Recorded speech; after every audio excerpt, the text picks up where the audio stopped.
Mais arrête ça tout de suite! Mais tu comprends pas que je suis au bout du rouleau! Je suis vidé! Tu sais très bien jusqu'où je peux aller! C'est comme tu veux! C'est comme tu veux! D'accord!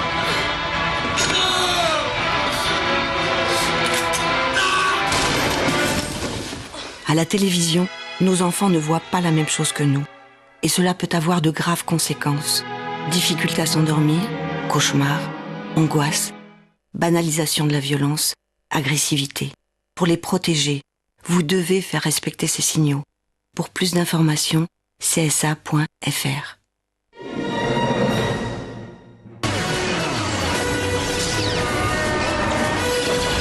Je ne suis pas le Jedi que j'espérais. Par le côté obscur de la force, le jeune Skywalker a été perverti. Tu étais l'élu, c'était toi! Star Wars épisode 3, la revanche des Sith, en octobre sur Premier.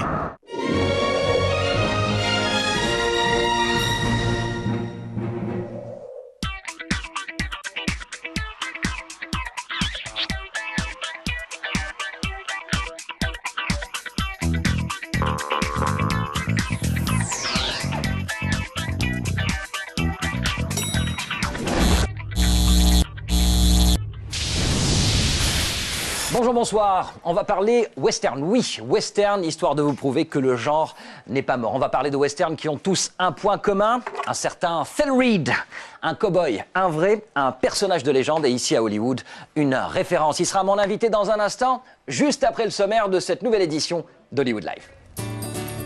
C'est grâce à Thell Reed que Russell Crowe s'est tiré et il paraît que l'Australien est un shooter de première. Russell Crowe c'était il y a 12 ans sur le tournage de Mort ou Vif. Russell Crowe aujourd'hui c'est dans 3h10 pour Yuma. On parlera de ce nouveau film. C'est grâce à Thell Reed qu'Angelina s'est tirée. Mr. Reed a été son maître d'armes sur Monsieur et Madame Smith, avec Angelina mais aussi Brad Pitt, à l'époque marié à Jennifer Aniston. Alors Angie, qu'est-ce qu'il t'a appris, Thell Reed? Well, he's really, from what I remember, he was very specific to Western. So that's his forte, and that's his. Probably Brad's a better person to ask about that. Et nous l'aurons, Brad, tout à l'heure, élève très studieux paraît-il, pour mieux se mettre dans la peau de Jesse James. Le temps de choisir le fut, le ceinturon, les flingues, et nous voilà parés pour que le vent d'Hollywood souffle en Arizona, un état d'Amérique où Ramzi Zona, merci Solar pour le sample.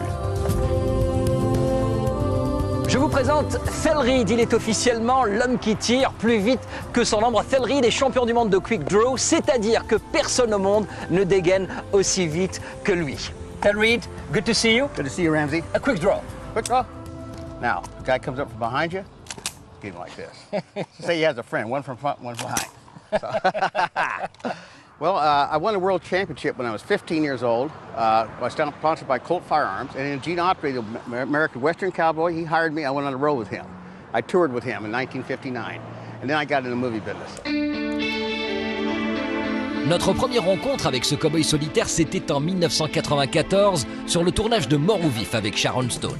À l'époque, un acteur australien nous avait intrigués par son charisme, mais aussi sa grande gueule, un certain Russell Crowe. He was a natural. He could have been a champion shooter if he hadn't been a champion actor. No, he was great. We'd go out and practice a lot. We'd ride our horses up to Arizona and the mountains and ride into Tombstone, and we did a lot of stuff when he first started out. 13 ans plus tard, Russell Crowe et Thell Reed sont toujours amis. C'est d'ailleurs Thell qui a préparé l'Australien à 3h10 pour Yuma, remake d'un classique de 1957 avec Glenn Ford. Le 3h10 pour Yuma, c'est le train que doit prendre un dangereux criminel joué par Russell Crowe. En échange d'une prime, un éleveur, Christian Bale, se porte volontaire pour l'emmener à la gare et le garder jusqu'à l'arrivée du train. 3h10 pour Yuma, western psychologique pour Christian Bale, Peter Fonda, bref tous les acteurs, sauf Russell Crowe qui ne perd jamais une occasion pour la ramener. Well, I think the morality is pretty simple in a western, you know. There's a bloke with a black hat and there's a bloke with a white hat, you know. That's pretty simple to work out. And, you know, with the world as complicated as it is these days, not every situation is so simple. Russell had this gun like this made after Quick and the Dead, many years ago, a Colt.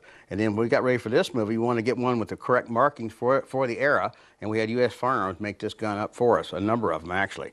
And this when you feel this gun in your hand, it leaves a cross in your hand. Feel it, Ramzi. But this gun is 310 to Yuma. 310 to Yuma, yeah. Russell Crowe's gun. Yeah, the character is Ben Wade. Yep. Brad Pitt's gun is Jesse James, one of them. Wow, we got two collectors here. His children didn't know how their father made his living, or why they so often moved. They didn't even know their father's name. For those who don't know Thell is this legendary gunslinger. He's the best in the world, and we were very fortunate to have him train us. Besides being a lovely guy, he's a lovely spirit, and he's the guy you go to when you got to learn something about guns, and especially a quick draw. So for me, we focus on shooting from the hip, and I got to say, he taught me a thing or two. Yeah, I pulled it off. How you doing, Brad? Thank you, man. And on September 5th, 1881, Jesse James was 34 years old. This is real, which means it can shoot. Oh, it's a real gun, 45 Colt caliber. In fact, Brad was started out shooting cans, rolling cans on the range. Pretty soon he was shooting shotgun shells. Pretty soon he was shooting pistol shells. Any little target from the hip. Yeah, see, this gun has to be cocked every single time, like they all do, the old-time guns. This is the Smith & Wesson Schofield he carries on the other side, because Jesse carried two guns. This one, if you break it open like this, ejects all the shells at once. You still have to cock it. Show it again, how do you do that when you push it? He carries the gun's butt forward like this. Yeah. So when he draws the gun, he shoots. When he gets done, he puts it in like this. Kind of like a samurai putting his sword away. And he looks so good with it. He is phenomenal.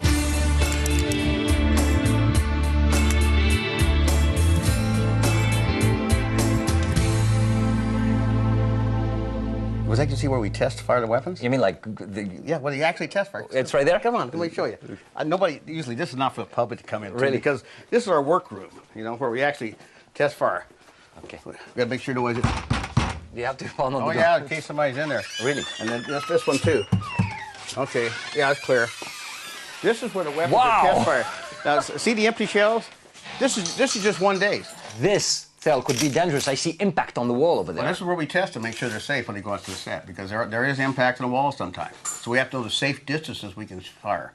So we don't get any accurate in front of them. They're always off to the side. There's different camera angles. Safety is our main concern. That's what you do when you want to shoot your leg.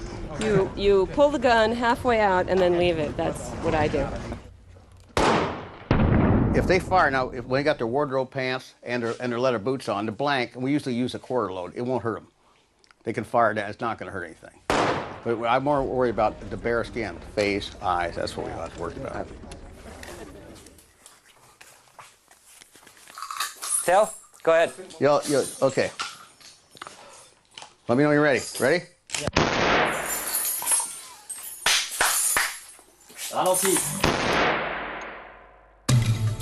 Well, okay, it takes time, but I got it. C'était Thell Reed. I'll be there on the next movie. Oh, great. Thank you so much. Merci, à la semaine prochaine pour une nouvelle édition d'Hollywood Live. Tout de suite, le lâcher de Bimbo. Ciao.